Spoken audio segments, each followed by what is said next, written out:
하나님의 영, 진리의 영이라 그러고요. 적 그리스도의 영, 미혹의 영이다. 오늘 본문 6절 가운데 그렇게 쓰여져 있습니다.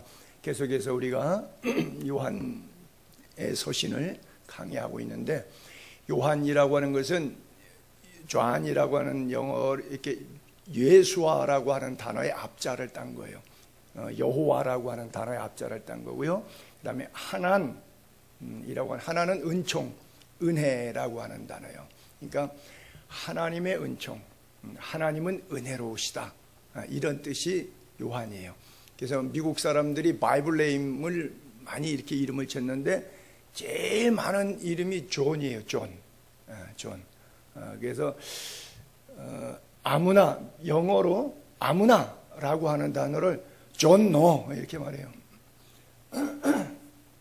존 도 이렇게 말하면 아무나, 이런 뜻이에요. 오죽 이름이 흔하면 그런 표현까지 있겠어요. 그만큼 많은 사람들이 뭘 원한다는 거예요? Grace of God, God bless, 하나님의 은혜를 사모하고 구한다고 하는 그런 뜻이죠.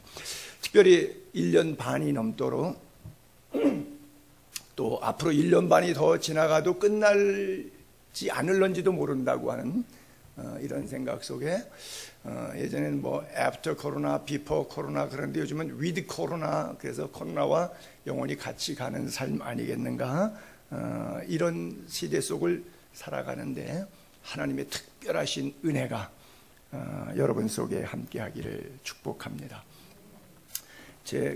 가끔 이제 우리 교회 교인들에게 이거 제가 선물한 분도 있고, 냉장고 자석 같은 거에도 이렇게 선물했는데, 이 글자, 이 헬라어로 쓴 건데 그 글자를 한번 내가 타이핑을 해서 올렸으니까 한번 여기 뭐라고 써 있냐면, 책갈피에 이렇게 써 있어요.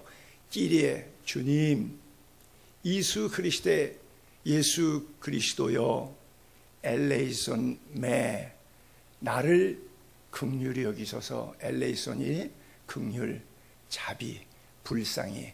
그래서 바디메오 소경이 여리고에서 예수님 지나갈 때 다윗의 자손 예수여, 나를 불쌍히 여기셔서, 바로 그 구절이 끼리에 예수 그리스도의 엘레이손 매, 여러분들에게 엘레이손, 긍휼의 은혜가, 자비의 은혜가 늘 있기를 축복합니다.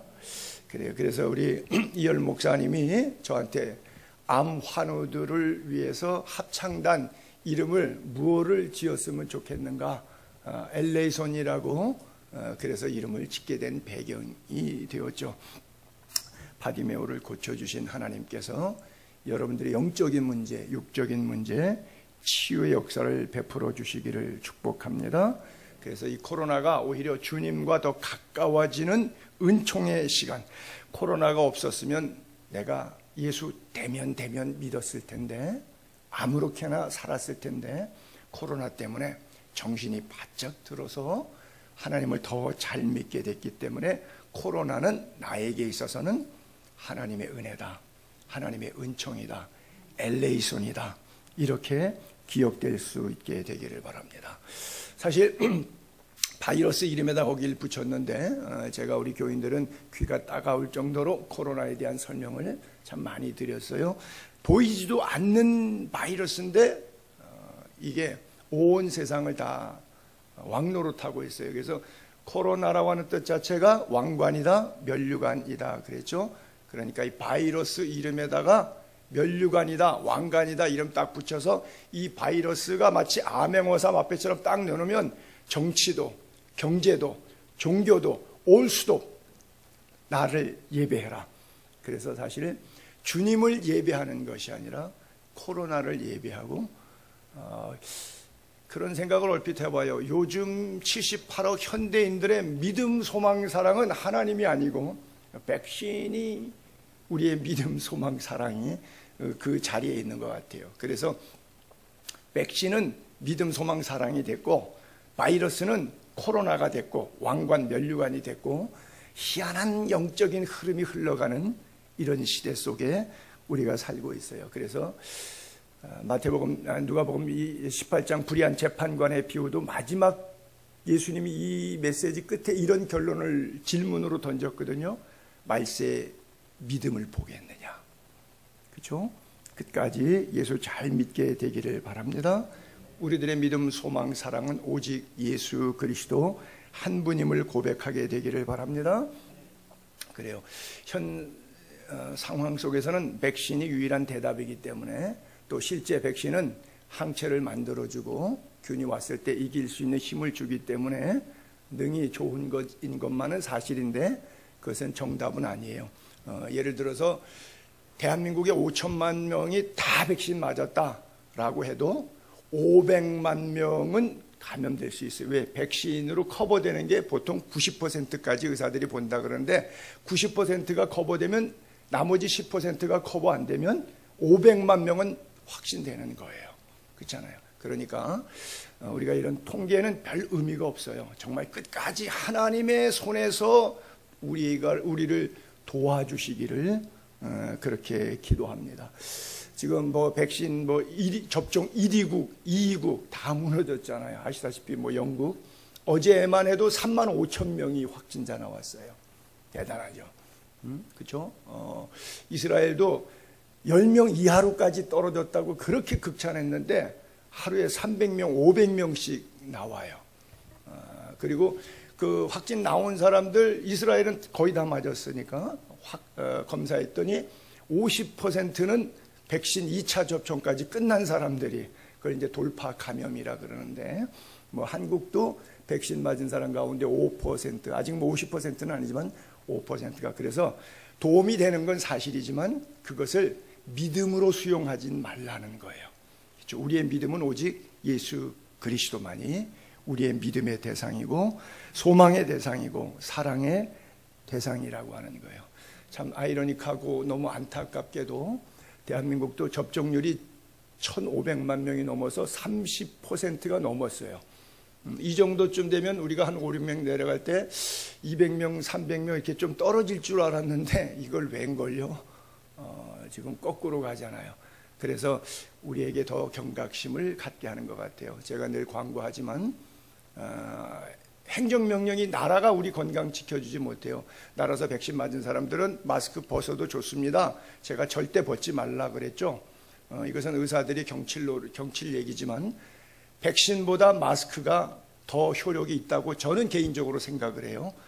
그러니까 의사들이 백신 맞았으니까 마스크 벗고 다니셔도 됩니다 라고 해도 나는 여러분들에게 마스크 꼭 쓰고 다니시라고 이렇게 이야기하고 싶어요. 지난 18개월 동안 코로나 사망자를 봤더니 어제까지 2,038명이 코로나로 돌아가셨더라고요. 참 안 된 일이죠. 그런데 백신 맞고 죽은 사람은 530명이에요. 그러니까 1년 반 동안 18개월 가까이 2,000명대 죽었는데 넉 달 만에 백신 부작용으로 죽은 사람이 500명이에요. 근데 의사들은 그래요. 매년 독감 주사 부작용으로 일반 독감 코로나 있기 전에 죽은 사람이 1,500에서 1,800명씩 죽어요. 그 숫자하고 비슷하니까 그냥 이건 평소적인 죽는 거예요. 근데 젊은 사람들에게는 이게 좀 더 세게 오거든요. 나이 드신 분들은 거의 그냥 백신 맞아도 부작용이 약한 데 비해서 젊은 사람들이 좀 세요. 그래서 저는 다음 주간부터 고3 애들, 10대 애들을 접종한다 그러는데 굉장히 걱정스러운 거예요. 안 할 수도 없고 하자니 젊은 사람들에게는 이게 부작용률이 더 높은데 지금 아이들 시험 봐야 되니까 주사를 하긴 하는데 그래서 기도 많이 합니다. 여러분들 기도 많이 하셔야 돼요. 아나필락시스 쇼크 현상이 오지 않도록 기도 많이 해주시고요. 사실 백신도 어떤 의사는 석 달밖에 유효기간이 안 된다 그러고 6개월, 길게 보는 사람은 2, 3년까지 효과가 있다고 그래요. 그러니까 석 달로 효과 본 사람은 석 달 전에 맞으신 분들은 작년부터 맞기 시작한 사람들이 맞는데 외국에는 약효가 떨어진 거니까 돌파 감염 걸린 얘기는 맞았는데 왜 걸렸을까? 약효가 아마 떨어졌기 때문에. 그러다 보니까 부스터 샷이라 그래서 또 말도 안 되는 또 의학적인 자료가 나와서 3차 어떤 사람은 일본 사람은 4번까지 맞았더구만요. 왜? 조금씩 맞을 때마다 항체가 더 많이 생기니까 면역성이 더 좋아질 것이라고 생각하는데, 뭐 나이 드신 분들은 제가 볼 때 상식선에서 괜찮을 것 같은데, 젊은 사람들은 살 날이 있기 때문에 그렇게 몸에다가 이 물질을 반복적으로 주입하면 이 건강 체제가 어떻게 될 것인가, 제가 심히 염려스러워요. 그래서 코로나 시대가 해제될 것 같지는 않고 같이 더불어 가야 되는데, 이 시대에 앞으로 젊은 사람들이 매년 이 주사를 맞을 때 10번, 20번 맞게 되면 이게 어떻게 될까 하는 그런 염려가 좀 있어요. 어쨌든 1년에 한 2,000명 이상이 죽어서 참 안타까운데, 여러분 대한민국에 아이가 태어나는 게 1년에 29만 명 태어나죠. 사망자 통계가 1년에 30만 명이죠. 그러니까 1년에 30만 명을 365일 나누게 하게 되면 하루에 820명씩 정상적으로 죽습니다. 사망자가. 오늘도 820명이 돌아가셔서 여기저기서 장례식장에 이제 조문들 왕래합니다. 그런데 코로나로 돌아가시는 분은 거의 없는 날도 있고 한두 명 정도예요. 그러나 4개월 동안 백신으로 530명이 죽었다는 얘기는 하루에 10명씩 거의 가까이 백신 부작용으로 죽었다고 하는 건데, 너무 매 11시마다 매일같이 1명 죽었다, 2명 죽었다, 이거 죽음을 생중계하고 있는데, 나는 이거 중계를 좀 안 했으면 좋겠어요. 괜히 공포감이 더 조성돼서 국민 불안 심리만 더 가중시키는 것이 아닌가, 이렇게 생각을 해요. 왜 이 얘기를 조금 오전에 이렇게 길게 하느냐 하게 되면, 여러분 통계나 자료나 뉴스에 너무 의존하지 마시라는 얘기예요. 통계는 큰 의미가 없다는 거예요. 여러분들이 끝까지 붙잡고 관심을 집중해야 될 것은 말씀이에요. 예수 그리스도 붙잡게 되기를 바랍니다. 그리고 세상에 대해서 너무 두려워하지 않게 되기를 바랍니다. 지극히 정상적으로 강하고 담대하게 하루하루 멋있게 살 수 있게 되기를 바랍니다. 그래, 하나님의 긍휼로 부작용이 없이 질항작용이 아니라 상승작용을 일으키도록 기도하시고, 저도 날마다 그렇게 기도하고 있으니까요. 그래서 정말 우리가 이 시대가 하나님의 은혜 가운데 건강하게 잘 지내갈 수 있기를 주의 이름으로 축복합니다. 오직 주님의 보혈만이 우리를 강하게 할 수 있어요. 왜 찬송가에도 후렴 구절에 그런 거 있죠. 주의 보혈 능력 있도다, 주의 피 믿으오, 주의 보혈 그 어린 양의 귀중한 피로다. 할렐루야. 여러분, 이 초대교회가 스데반 사건 때문에 있었을 때 사도행전 11장 19절로 21절까지 보면, 그때 스데반 순교 사건 때문에 환란이 일어나요, 교회에. 그래서 사람들이 도망을 가요. 흩어졌어요. 그리고 그 흩어진 사람 가운데 일부는 안디옥에 갔어요. 그래서 거기 이방인이었던 헬라인들에게 주 예수 그리스도를 전파해요. 그랬더니 주님의 손이 그들과 함께 하시고 말씀의 언권을 주시니까 거기 살던 수많은 이방 사람들이 믿어요.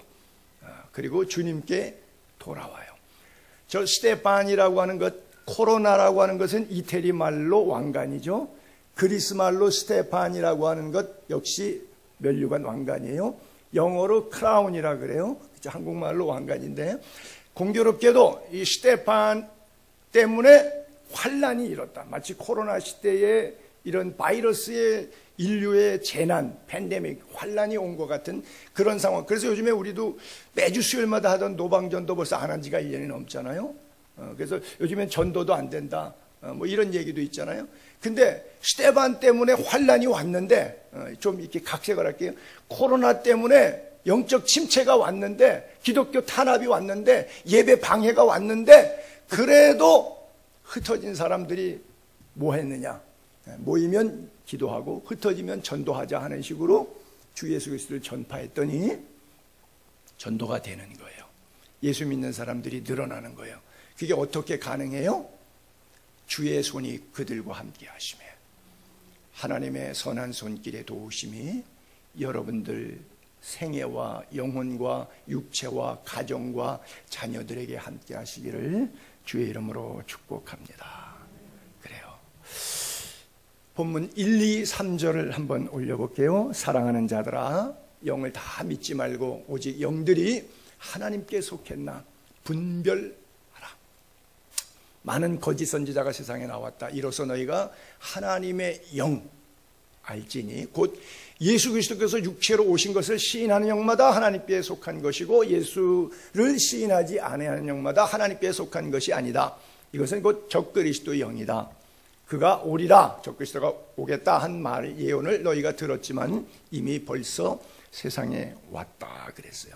이 본문 자체는 이제 1세기의 영지주의 그노시즘의 이단들, 특별히 그들이 가졌던 사상은 이원론이죠. 사람이 영혼과 육체가 있는데 구원받은 것은 영혼이 구원받는 거다. 이미 받은 구원은 취소되지 않으니까 내가 육체가 살인하고 간음하고 도둑질하고 나쁜 짓을 해도 육체는 화장해서 썩어서 없어질 거기 때문에 천국 가지 않고 영혼만 천국 가는 거니까 이미 구원받아놨기 때문에 육체의 삶은 아무렇게나 살아도 된다. 이게 기독교의 구원파 이단의 논리와 지금까지 2000년 동안 연결되는 그노시즘이라고 하는 영지주의 이원론인데 이게 팽배하게 있어요. 그래서 예수 그리스도를 인간으로만 보는 거예요. 가현설이죠. 그래서 하나님의 영을 입고 왔지만 완벽한 인간이었다. 그리고 십자가에 죽었다가 다시 산 것이 아니다. 살았다라고 하는 얘기만 있을 뿐이지. 뭐 이런 그 가현설들이 교회 안에 팽배하게 있어요. 너 생각해봐라. 어떻게 사람이 죽었는데 사냐. 너 봤어? 이렇게 예수님이 33년경에 부활승천하셨으니까 지금 요한일서는 90년경이잖아. 약 60년 세월 지났잖아요. 그러니까 그때 가서 사람들이 자꾸 기독교 이단이 나오기 시작해요. 거짓된 가르침, 미혹의 영의 가르침들이 있었단 말이죠. 그래서 사도 요한이 이걸 집어주고 있는 거예요. 진리의 영은 하나님의 영이다. 그 다음에 미혹의 영은 적 그리스도 영이다. 그리스도를 반대하는, 성육신을 거부하는. 그래서 하나님께 속한 자는 하나님의 말씀을 듣고 말씀을 따르려고 하지만 하나님께로 오지 아니한 자는, 하나님께 속하지 아니하는 자는, 그럼 무슨 얘기 듣겠어요? 사탄의 소리 듣죠. 하나님은 반드시 죽으리라 따먹으면, 사탄은 먹어도 죽지 않고 하나님과 같이 되리라, 눈이 밝아지리라.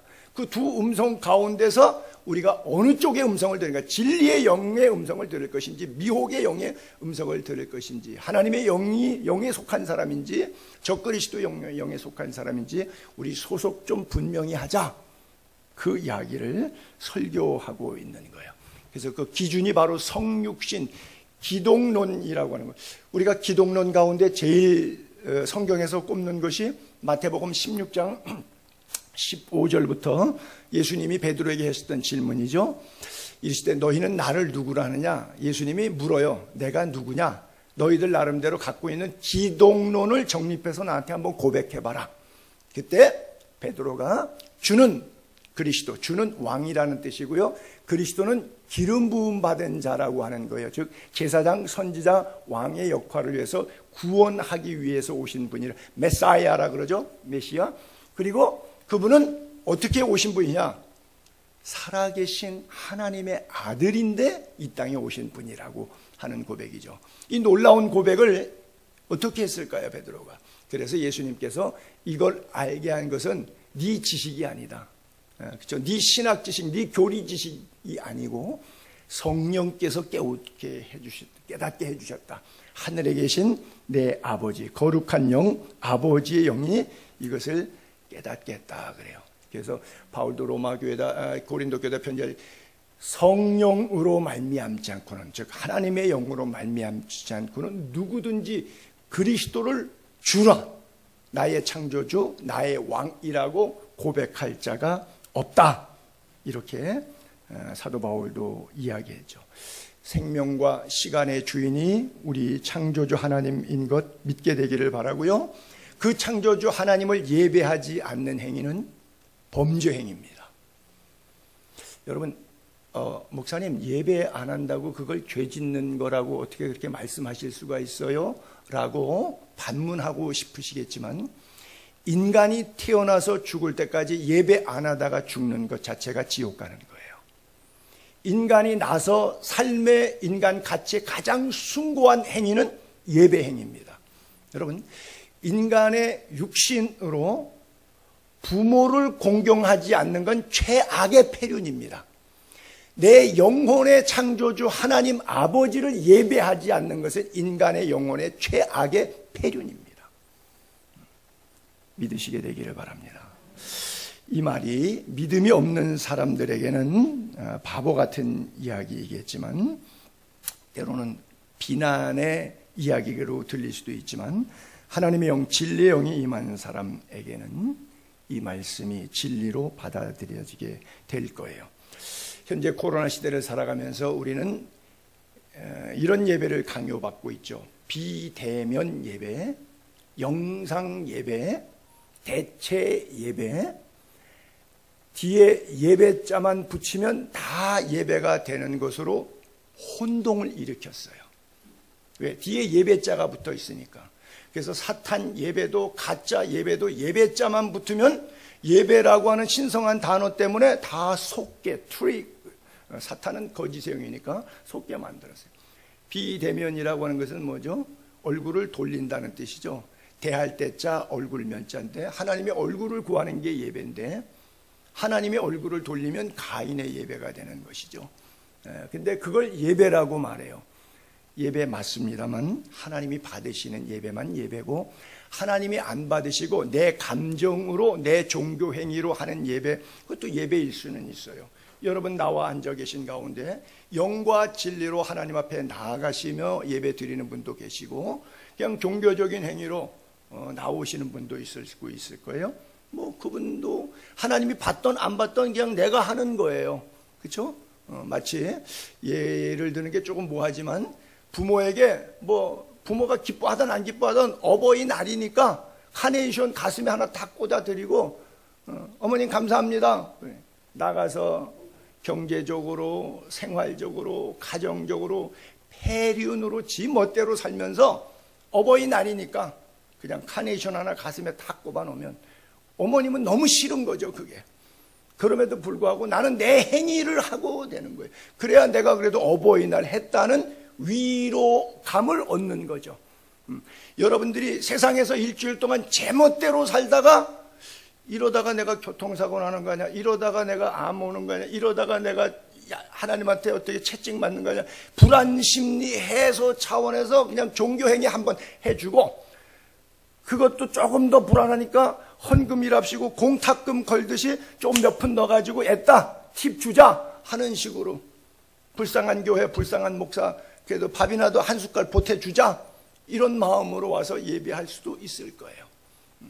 어떤 마음이냐, 영과 진리로 예배 드리는 것과 내가 갖고 있는 종교적인 행위로 예배 드리는 것은 가인의 예배와 아벨의 예배의 차이예요. 그래서 비대면이라고 하는 단어와 예배라고 하는 단어는 두 개는 섞을 수가 없어요. 또 말씀드립니다마는 영상으로 되는 게 있고 안 되는 게 있는데, 예배는 안 되는 거예요. 부부생활 영상으로 할 수 없고요. 밥 먹는 거 영상 봤다고 해서 배불러지지 않습니다. 식욕과 성욕이라고 하는 형이하학적인 본능보다 인간 자체는 나서 죽을 때까지 하나님의 얼굴을 구하고 영과 진리로 위로부터 내리는 신령한 은혜를 받아서 영혼이 살 때, 영혼이 살아날 때 비로소 우리 육체의 강건함과 범사의 형통함을 누릴 수가 있는데, 이 영혼의 문제가 삐뚤어지면 안 되는데, 이게 바로 영적인 욕구가 하나님을 예배하는 건데, 이것이 바로 되어 있지 못하면 한세상 삼성회장, 현대회장, LG회장처럼 육신은 엄청나게 잘 먹고 잘 살 수는 있지만 그가 예수를 믿지 않는다면 결국 가는 길은 지옥일 수밖에 없어요.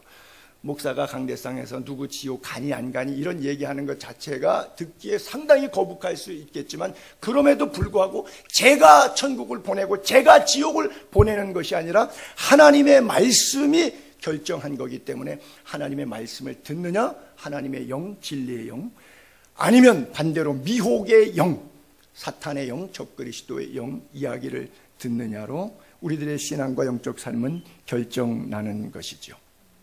여러분, 신학과 교리는 차이가 날 수가 있어서 뭐 장로교, 감리교, 성결교, 구세군, 칼비니즘, 웨슬리안, 알미니안주의 뭐 여러 가지 목사들이 말장난할 수 있어요. 괜찮아요. 심심한데 그런 거 갖고 말장난이나 하죠. 저도 고등학교 다닐 때 광화문 지나가면 친구들하고 그랬어요. 이수신 장군 동상 보면서 야, 저거 신발 몇 문이냐? 그런 거 갖고 말장난했어요. 초대 중세교회 성직자들이 모이면 토론한다고 바늘 끝에 천사가 몇 명까지 앉을 수 있느냐? 이런 얘기했어요. 아무 쓸데없는 이야기했어요. 그 신학자들이 여러 가지 갑론을박하는 괜찮아요. 그래도 돼요.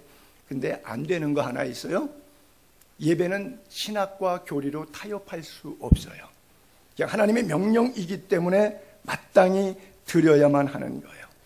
만약 이게 신학과 교리는 논쟁이 가능하지만 예배는 해도 된다, 안 해도 된다, 비대면이다, 영상이다, 이것은 논란의 여지가 없는 겁니다. 논란할 수 없는 부분이에요. 그냥 무조건 하나님의 명령에 순종할 수밖에 없는, 그거 하다가 죽으면 죽을 수밖에 없는 거예요. 제가 늘 말씀드려요. 장사하다가 직장 다니다가 돈 벌리다가 죽을 것 같으면 스톱하세요. 왜? 그것 때문에 코로나 걸리고 그것 때문에 죽을 필요 없잖아요. 그건 스톱하셔도 돼요. 공부하다가 학위 받다가 좋은 일 하다가 죽을 것 같으면 코로나 때문에 그럼 스톱하세요. 코로나 끝날 때까지. 근데 예배하다가 죽을 것 같으다 계속 하셔도 됩니다. 예수 안 믿는 사람에게 있어서는 이보다 바보 같은 광신도 발언이 없어요. 그러나 만약 하나님의 영이, 진리의 영이, 하나님께 속한 영이 여러분 속에 있다면 인간은 나서 죽을 때까지 온전히 우리를 지배하고 우리 인생을 드라이빙, 운전할 수 있는 분은 유일하게 하나님뿐이 없습니다. 하나님의 얼굴을 구하는 것이고 하나님께 예배하는 것이고 하나님이 주시는 영적인 자양분, 영적인 힘, 내 정신의 지배를 통해서 그 건강한 정신이, 영적인 건강함이 오늘 나의 삶을, 가정을, 직장을, 일터를, 그리고 내 심지어 육체까지를 건강하게 만들어주는 거예요. 그러나 사탄은 달콤하지만 여기다가 마약을 넣죠. 마약하는 사람들이 나중에 중독이 되면 죽는 거 몰라서 할까요? 알죠. 마약의 폐해를 모를까요?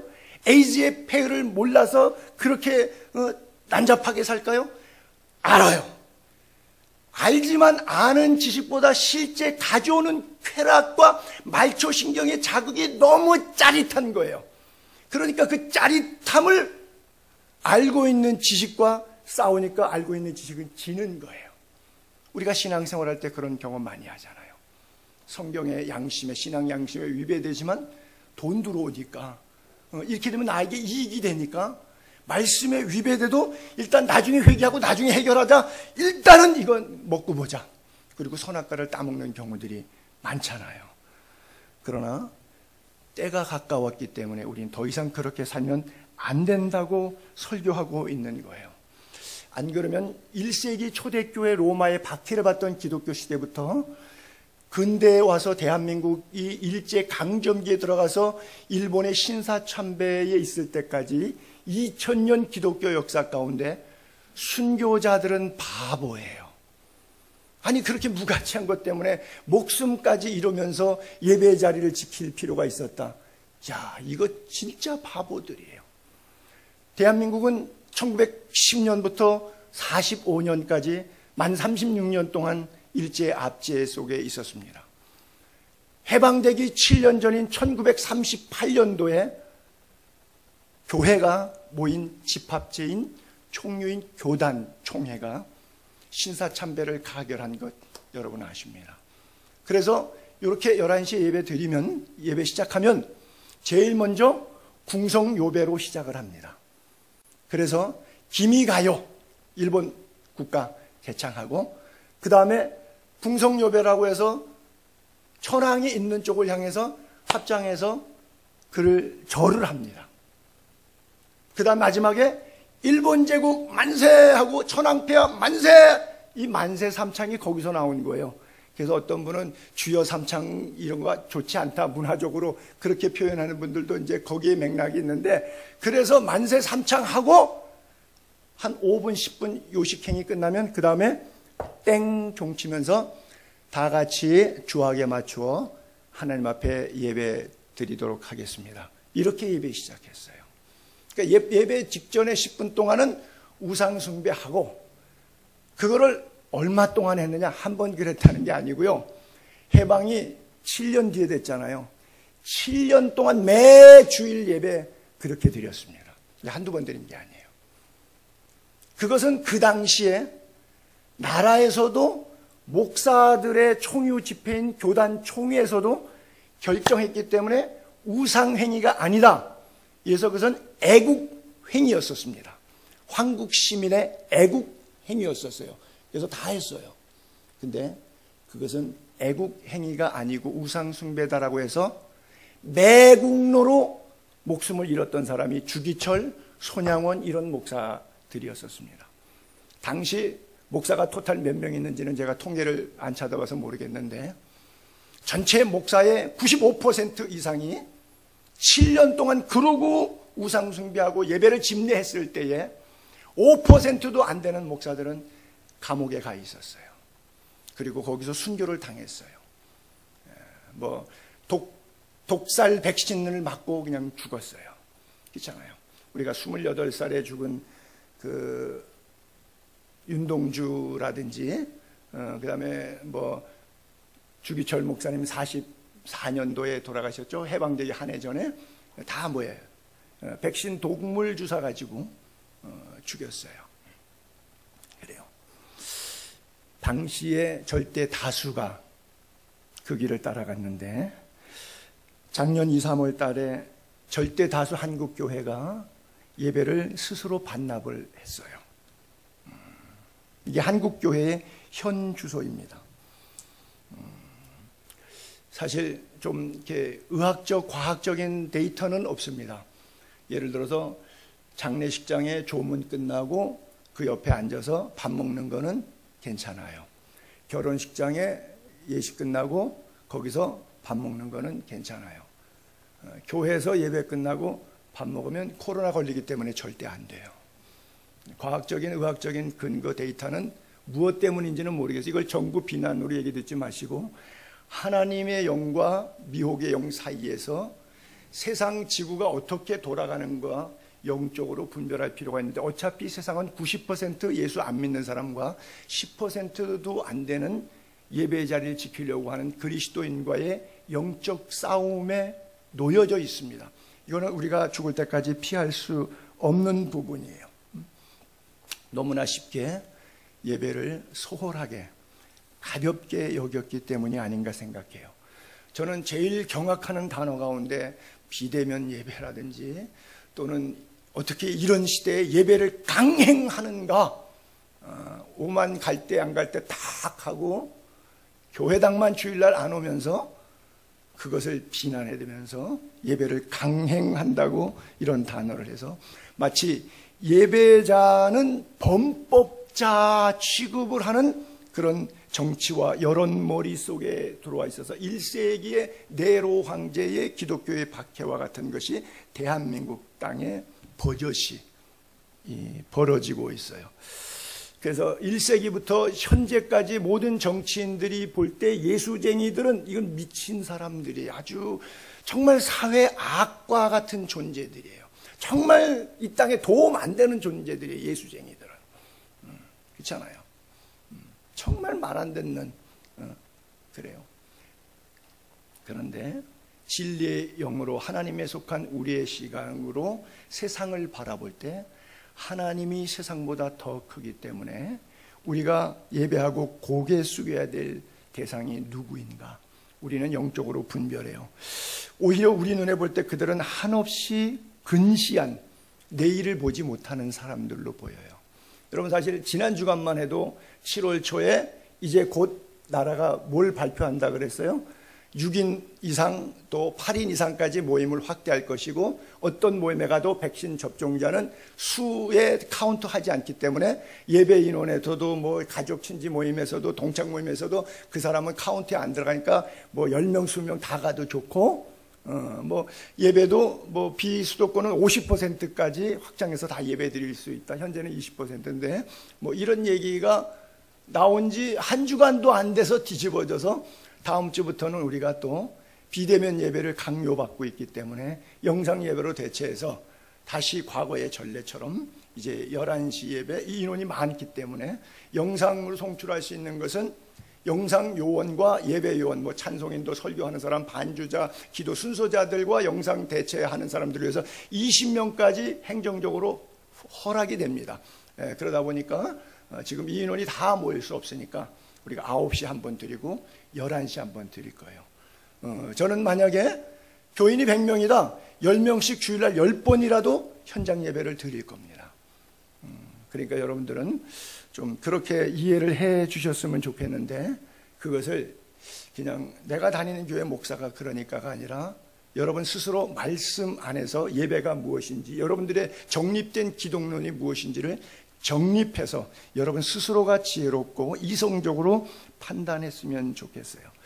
인간이 한치 앞도 내다보지 못하고 뭐 정부 발표도 뭐 엎었다 뒤집었다 그러는데, 그 사람들이나 우리나 지금 1분 뒤에 지진이 나갖고 우리가 땅 속에서 죽게 될 거예요. 그거 알까요, 모를까요?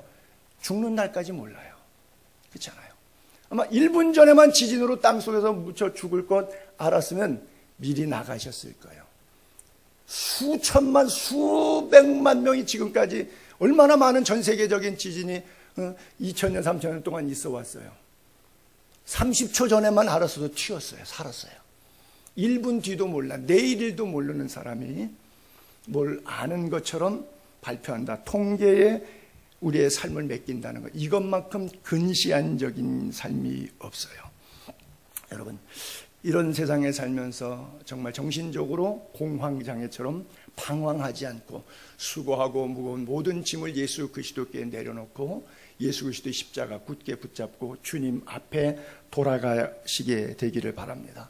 주님께 한 걸음 더 가까이 나아가게 되시기를 바랍니다. 사실 이 코로나가 오면서 식당과 자영업자들이 너무 경제적인 타격을 많이 입었어요. 참 가슴이 아파요. 그러나 그들은 돈을 잃었는데 교인들은 예배를 잃어버리다 보니까 영적으로 생명의 타격을 입었는데 몰라요. 대한민국에 있잖아요. 1200만 기독교인, 지금 주일날 200만 명도 교회 안 간다니까 나머지 1000만 명은 다 어디가 있냐고요. 혹시 걸릴지도 모르는 감염병 때문에 교회를 못 가는 거예요. 물론 다른 데는 다 가시지만, 가고 싶은 데는 만날 친구 다 만나고 먹을 거 다 먹지만 단 주일 교회 예배는 안 돼요. 거기는 코로나 확률이 훨씬 높아요. 하도 교회 발 많이 들어서 앵커도 아주 논평을 하더라고요. 또 교회야 그래. 막 앵커 기자가 보도하니까 또 교회입니까? 이러더라고요. 그러니까 민중이 매도가 됐어요. 오죽하면 식당에 당분간 저희 식당은 교인은 받지 않습니다. 그분 잘하는 거예요. 그분의 입장에 있어서만큼은. 그렇잖아요. 세균 덩어리들인데 그 세균 덩어리를 자기 식당에 들어가게 할 수는 없잖아요. 여러분, 그리스도인들은 오직 예배로만 삽니다. 예배는 심장의 펌프질하고 마찬가지이기 때문에 심장이 멎으면, 예배가 없으면 영혼은 죽어요. 여러분, 이 심장에서 펌프질해서 피돌기가 2m도 안 되는 이 인체 구조 가운데 줄로 연결하면 얼마나 될 것 같아요? 실핏줄처럼 모든 혈관의 길이가 아마 아시는 분도 있을 거예요. 이게 12만 킬로 길이만큼 있어요, 혈관이. 그 중에서 한 부분만 막혀도 조금 있다가 죽는 거예요. 괴사되는 거예요. 거기는 산소도 공급되고 피도 공급되고요, 영양소도 공급되고 심지어 노폐물까지도 빼보내는 파이프인데, 그 미세한 파이프가 요 2m도 안 되는 요 몸속 안에 길이로 나열하면 12만 킬로인데 감이 잘 안 오실 텐데, 여러분, 지구가 4만 킬로에 한 바퀴 도는데, 서울에서 부산이 400킬로잖아요. 서울 부산을 100번 가게 되면 그 자리로 돌아오는 지구 한 바퀴가 4만 킬로인데, 지구 3바퀴를 한 사람 몸에서 혈관 뽑아내면 지구 3바퀴 도는 만큼 있는데, 거기서 어느 혈관 하나 막히면 죽는 거예요. 그렇게 긴 12만 킬로에서 어느 하나는 얼마든지 맥힐 수 있겠죠. 물론 요즘에 스탠스 기술이 나와갖고 인공으로 박아서 그 문제를 확장시켜서 해결하는 그런 좋은 기술도 있긴 하지만 그래요. 여러분, 이 심장이 그렇게 중요한 건데 그리스도인의 심장은 예수의 보혈이 역동성 있게 온몸에 내 영혼과 육체를 살리는 액티비티는 어디서 오느냐? 예배로부터 옵니다.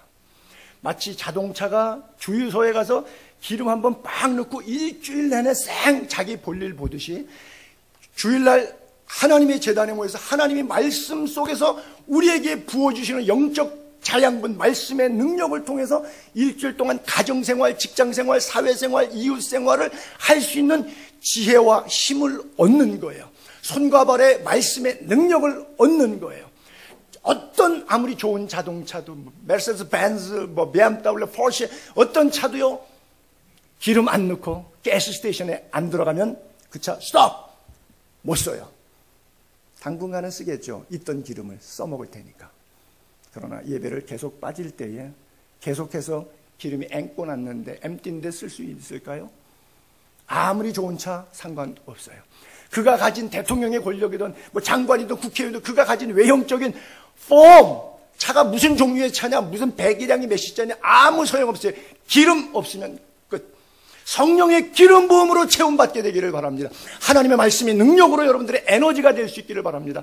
돈 몇 푼이 여러분들의 삶의 가치 기준의 에너지가 아니라 여러분들의 삶의 기준이 아니라 하나님의 말씀이 기준이 되고 이 말씀이 선포되는 예배의 현장이 여러분들의 삶의 기준점이 될 수 있기를 바랍니다.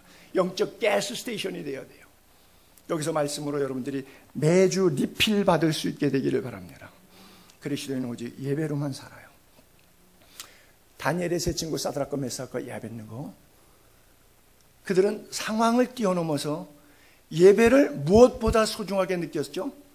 생명보다 소중하게 느꼈어요.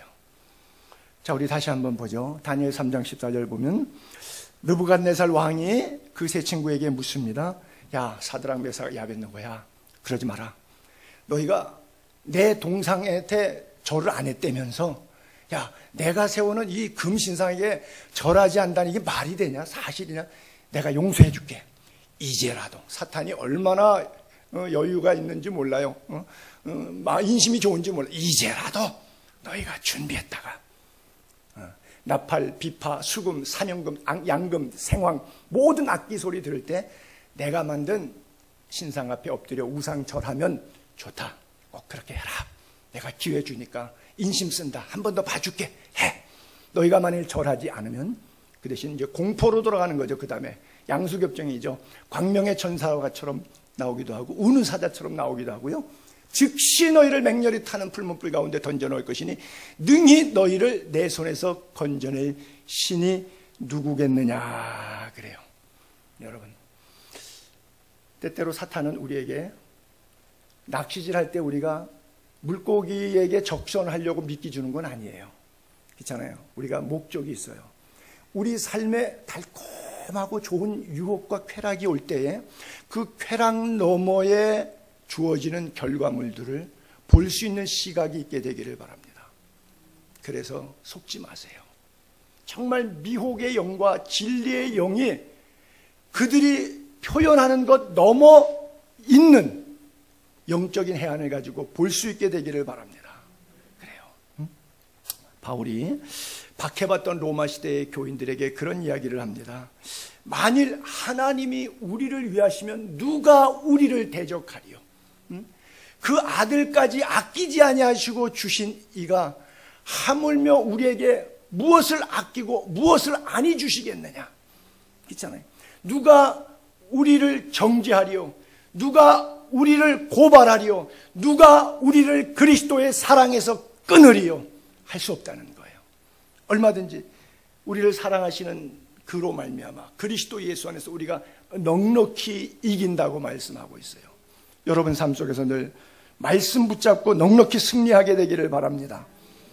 똑같이 다니엘도 다니엘서 6장 7절에 우리가 너무 좋아하는 메시지죠.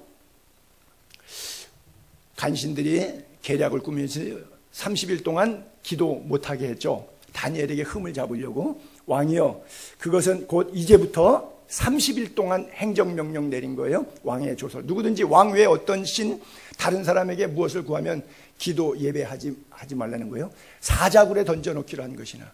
근데 다니엘이 이 왕의 조서에 도장이 찍힌 것을 알았어요. 자기 집에 돌아가서는 중지하지 않아요. 예배를 스톱하지 않습니다. 올라가서 예루살렘을 향해서, 성전을 향해서, 시온을 향해서 창문을 활짝 열어 제낍니다. 나바라죠. 그렇죠? 그 다음에 전에 하던 대로 하루 3번씩 무릎 꿇고 기도를 계속 이어갑니다. 전에 하던 대로. 그리고 그의 하나님께 감사하였더라 그래요. 여러분, 저거를 제가 5토막을 한번 내볼게요. 한번 30일 동안에 그랬어요. 여러분, 30일 동안이니까 그냥 그렇게 생각하면 돼요. 오랜 기간도 아니에요. 30일만 예배 안 하면 돼요. 그렇잖아요. 30일 동안만 참으면 되잖아요. 나중에 하면 되잖아요. 나중에 30일 지난 다음에 해도 되잖아요. 하나님이 쫀쫀하게 내가 30일 늘 하던 기도 30일 안 했다고 내 이놈 병을 칠 놈 뭐 너 병 걸려 죽어라 뭐 하나님이 이런 하나님 아니잖아요. 우리가 믿는 하나님. 그러면 30일 동안 비대면하면 돼요. 그렇잖아요. 30일. 근데 악인의 궁정에서 첫날보다 내 아버지 집에 문지기로 있는 날이 더 좋다는 거예요. 그 다음에 왕의 도장이 찍힌 것을 알고도 대단한 명령이죠. 여러분, 우리 살면서 이러죠. 세상 권력은 두려운 거 알아요. 막 어마어마하게 뭐 감옥에 갇히고 뭐 우리 세금으로 재산 몰수해버리고 권력이 마녀 사냥 들어가게 되면 멀쩡한 사람도 죄 씌우고 거기다가 증인, 거짓 증인 2-3명 더 딱 세우면은 그냥 올가미 씌워서 사람 하나 죽이는 거 별거 아닙니다. 뭐 판검사 세상 사람들 다 그렇게 하고서는 부정축제하고 정치 권력만 잡으면 그거 안 하는 인간 있으면 나와보라 그래요. 세상 권력 두렵죠. 서슬이 푸른데. 근데 하나님은 안 두렵죠. 그렇죠?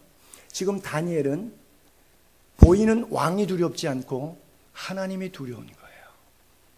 진정한 경외의 대상이 누구인지를 영적으로 구분할 수 있었기 때문에 자기의 믿음의 도리를 지킬 수 있었어요.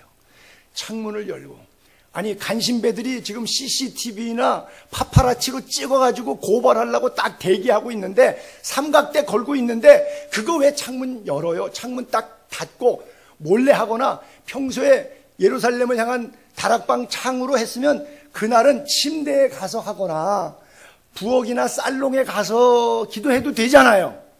꼭 거기만 가야 돼요. 꼭 그 장소만, 꼭 교회만 가야 돼요. 아무 데서나 예배해도 시공을 초월한 하나님이 내 기도 다 들으시죠. 그렇잖아요? 얼마나 말하기 좋아요. 얼마나 핑계댈 수 있어요. 하나님 쫀쫀한 하나님이 아니기 때문에 다 돼요. 시간과 공간을 초월하는 하나님인데 왜 안 되는 게 뭐 있어요? 다 되죠. 하나님이 얼마나 사랑과 자비가 긍휼이 풍성하신 하나님인데. 근데 창문을 열어요. 주님이 이렇게 말씀하셨어요. 너희가 이 땅에서 하나님을 시인하면 나도 하나님 앞에서 너희들을 시인할 거야. 너희가 이 땅에서 하나님을 부인하면 나도 심판대에서 하나님 앞에서 너희를 부인할 거야. 이게 뭐예요? 아이덴티티, 그리스도인의 정체성입니다. 오늘 현대 그리스도인들이 다 잃어버린 게 바로 정체성이에요. 교회 나올 때는 양복 빼입고 헌금 봉투에 넣어서 교인인 것 같아요. 일주일 동안 세상 살 때는 전혀 예수쟁이인지 몰랐어요. 어떤 사람이 목사인데 부동산이 좀 많아요. 대화를 하는데 옆에서 계속 저 사람을 목사님으로 안 부르고 나는 목사인 줄 알았는데 사장님 그러더라고요. 부동산 관계 때문에 그 일로 많이 하다 보니까 만나는 사람, 부동산, 뭐 컨설팅 이런 사람들하고 자기의 정체성을 숨겨가지고 그 얘기는 뭐예요? 지금까지 전도 한 번도 안 했다는 얘기죠. 전도하면 뽀록 나니까 하나님이 기뻐하시니까 돈은 재산은 엄청 많은데 그리스도인의 정체성, 아이덴티티. 이건 어디서 나오느냐? 4번째 보니까 전에 하던 대로 평소 근육입니다. 갑자기 힘쓰는 거 아닙니다. 그렇죠? 평소에 아령 들고 런닝머신 달리고 평소에 뭐 운동 뭐 그거를 자기가 좋아하는 걸 하고 했던 사람이 계속 잘하게 되어 있어요. 평소에 생전 안 하던 사람 아주 어색하죠. 죄송합니다만 이런 얘기를 얘기해서 신방 가도요. 평소에 그 집에서 찬송 부르고 기도했던 집은요. 찬송 부르고 예배 드리면요, 개가 가만히 있어요.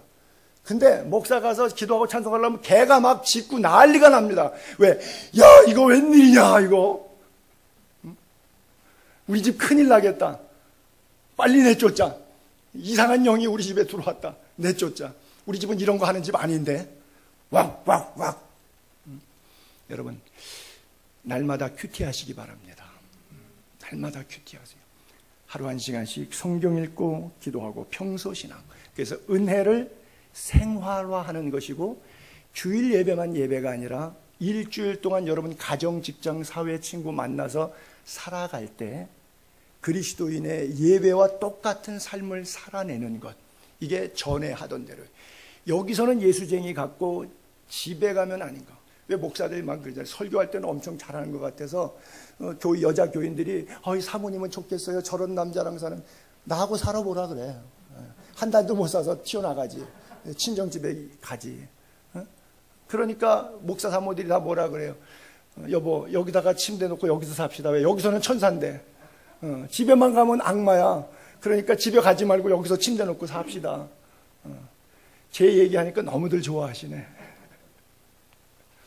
전에 하던 대로 평소에 여러분들이 하나님과 늘 만나서 돈 쓰는 것, 시간 쓰는 것, 취미생활, 만나는 친구의 영역, 언어의 영성, 이런 모든 면에 있어서 날마다 삶이 예배가 되기를 바랍니다. 요식행위로 이 순간만의 예배가 아니라.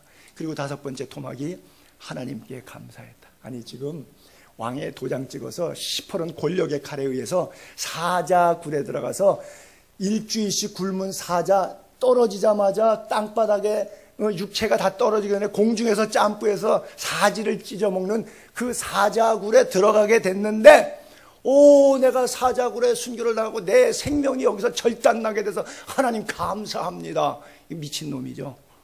제정신 갖고 이런 기도할 수 있어요? 왜요? 나는 여러분들에게 한번 권면하고 싶어요. 예수에게 한번 미쳐보세요. 우리 예수님, 우리의 인생을 걸고 미쳐볼 만한 하나님이십니다. 정말 멋진 분이에요. 나 같은 죄인을 속량하시기 위해서 머리에 가시관 쓰시고 손과 발에 못자고 허리에 창자고 물과 피를 심장이 파열 쏟아주신 분이에요. 정말 그분에게 우리의 생명 드려도 다 드려도 하나도 아깝지 않은 그분을 예배하는 것은 우리 인생의 최고의 영광스럽고 영예로운 거예요. 그리고 그분과 함께 천성을 향해서 걷는 길이 예배 속에 있어요. 예배 속에 주님이 우리의 두 손을 잡아주십니다. 우리와 동행하십니다. 우리의 인생길을 인도하십니다. 우리의 기도를 들으십니다. 해같이 빛나게 우리의 삶을 이끌어 주십니다. 미혹의 영에 속지 마시고 진리의 영에 음성을 듣게 되기를 바랍니다. 그래요. 얼마나 감사한 일입니까? 범사에 감사하는 것, 이거 쉽지 않지만 시기, 질투, 원망 다 버리고 감사할 수 있게 되기를 바랍니다. 4절, 5절, 6절 오늘 여기까지만 하겠습니다. 기도하겠습니다. 시간이 많이 가서